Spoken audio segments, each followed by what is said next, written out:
Estamos de volta com a entrevista com o senador Roberto Requião, do PMDB do Paraná. Senador, eu queria que o senhor fizesse um pouco de um diagnóstico social do seu estado, quando o senhor assumiu o governo, e também fizesse uma transposição dessa situação para a situação do Brasil, principalmente nos quesitos de habitação, segurança pública e emprego. Quando eu assumi, Val, o governo do Paraná, eu assumi a herança de um governo privatista, que na época do Fernando Henrique queria ser o exemplo da privataria no Brasil. Eu já assumi sem um banco do Estado do Paraná que tinha sido dado de presente para o Banco Itaú. Um verdadeiro escândalo.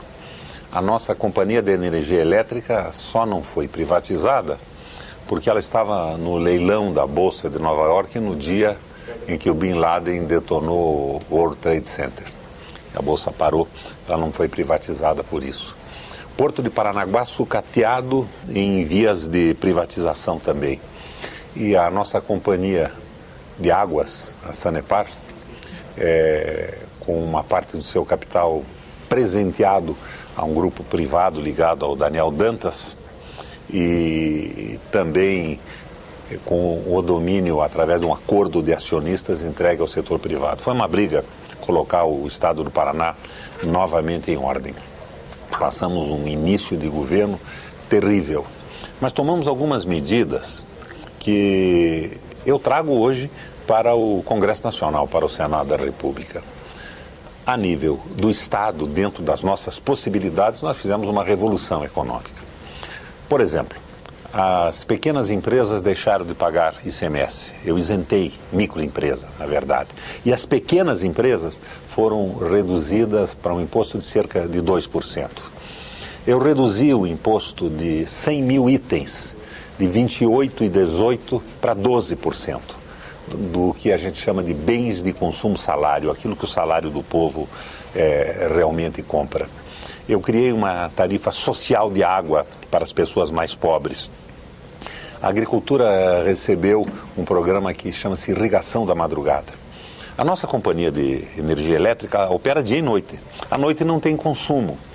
Então, essa energia se dispersa, ela desaparece, ela se extingue por não usada, ela não se acumula. E eu criei um programa de irrigação noturna com preços baixíssimos, que revolucionou a produção da agricultura do Paraná.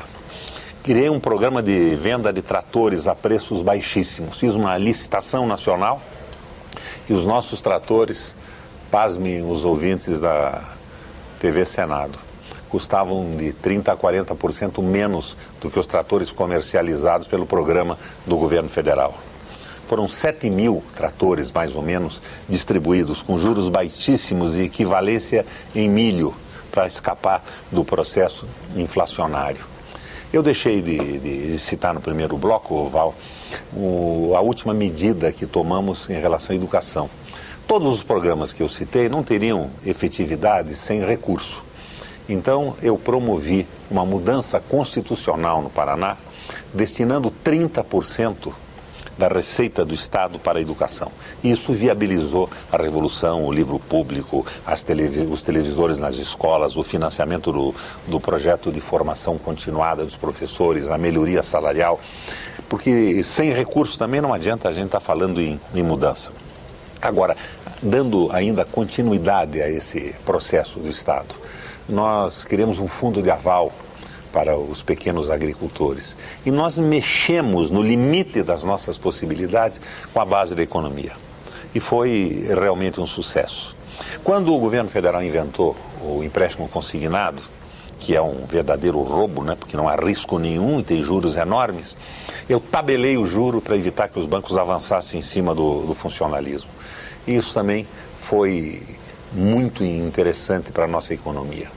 Quando eu falo em pequena e microempresa, nós tínhamos cerca de 220 mil empresas no Paraná.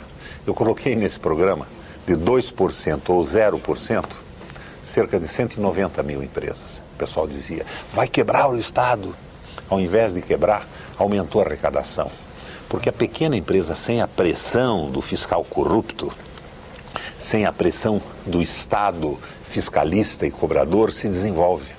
E capitalizada, ela gasta no mercado formal. e nós jogamos para cima a nossa economia.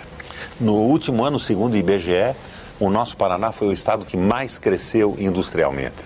Agora você pergunta das minhas alegrias. A alegria foi governar o estado, tristeza é ver o que aconteceu depois da eleição.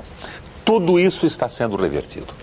Ganhou a eleição um grupo vinculado ao empresariado, entre comilhas, e a gente vê só as negociatas caminharem. Eu, quando assumi, decretei a nulidade de 450 milhões de contratos de informática. Para você ter ideia, havia um contrato com a Secretaria de Saúde, uma tal de ICI, vinculada ao grupo que mandava na Prefeitura de Curitiba, para processar os dados da internet ao custo de R$750 mil por mês. A nossa Celepar, a nossa empresa, assumiu esse processo com lucro, cobrando R$50 mil. Havia um contrato do Departamento de Trânsito com uma empresa carioca, uma tal de Montreal, de R$145 milhões. Eu rompi o contrato e substituí esse contrato por 5 funcionários da Celepar, ao custo de R$5 mil cada um. Então era um desmando absoluto e total, só voltado aos negócios, às empresas privadas que agiam em determinados mercados. Acabei com isso tudo. E isso tudo voltou agora ao estado do Paraná. A alegria foi o que pude fazer, a tristeza é ver todo esse trabalho de 7 anos e 3 meses praticamente liquidado no início de governo. Senador, questão da infraestrutura. O Brasil sempre se fala na questão do custo Brasil, que ele prejudica quem quer trabalhar, quem quer produzir, prejudica o exportador. E há sempre na questão do custo Brasil, há um lado de burocracia, há o lado da tributação e há também a questão da infraestrutura. A infraestrutura deficiente, questão de portos, que os portos não são modernos, que há a questão de estradas também ruim. Como é que o senhor achou essa questão da infraestrutura no Paraná? Achei destruída. Mas eu consegui recuperar as estradas do estado de uma forma absoluta, sem pedágio. Eu sou absolutamente contra essa história de pedágio. Pedágio é interessante só para o concessionário de pedágio, para ninguém mais. O estado tem que manter, ele cobra imposto, o imposto sobre veículos, ele tem a contribuição sobre petróleo, né? E não tem por que privatizar estradas. E eu peguei o porto de Paranaguá liquidado e transformei no melhor porto do Brasil. Agora, sobre o porto. Presta atenção, Val, porque o que eu vou revelar aqui é muito importante. Eu assumi, o porto era deficitário, hoje o porto tem cerca de 600 milhões em caixa. E fiz uma revolução no porto. E tentei de início comprar uma draga. Uma dragagem no porto custa uma verdadeira fortuna. Na época tinha uma tal de draga Bandeirante que cobrava $750 mil por mês. Não existe no Brasil contrato em dólar, não é legal. E ela trabalhava cada mês 2 ou 3 dias e depois se dirigia a outros portos brasileiros.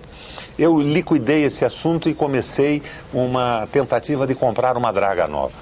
Me apareceu lá o representante da ANTAQ, da agência reguladora, especialmente para dizer que eu não podia comprar uma draga, que os portos, por uma medida do ministro dos Transportes, estavam proibidos de operar a sua própria draga, forçando a contratação das dragas privadas. Conversei muito com o Lula sobre isso.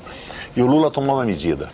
Abriu a contratação de dragas ao mercado internacional, porque ela estava restrita única e exclusivamente ao mercado nacional oligopolizado, monopolizado.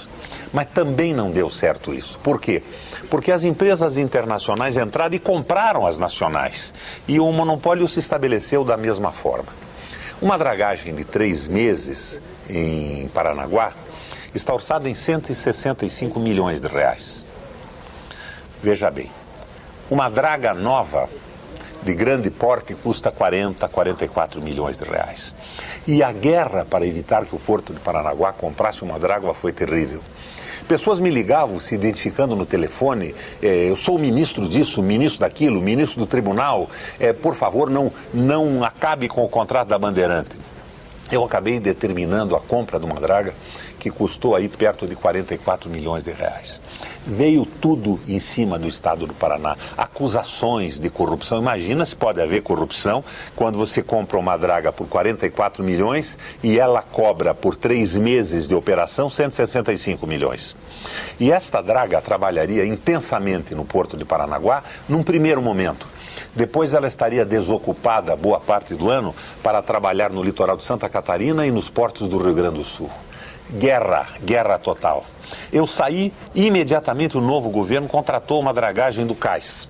A última dragagem emergencial que fizemos, do Canal da Galheta, chamado Canal da Galheta, custou R$ 7,50 o metro cúbico. O novo governo contratou por R$ 22,00 a remoção do metro cúbico de areia e ninguém fala nisso. Existe uma verdadeira guerra contra a aquisição de dragas por empresas ligadas aos portos públicos do Brasil. É uma briga feia e eu vou enfrentar isso a partir do Congresso Nacional. A reforma econômica. No próximo bloco, não saia daí.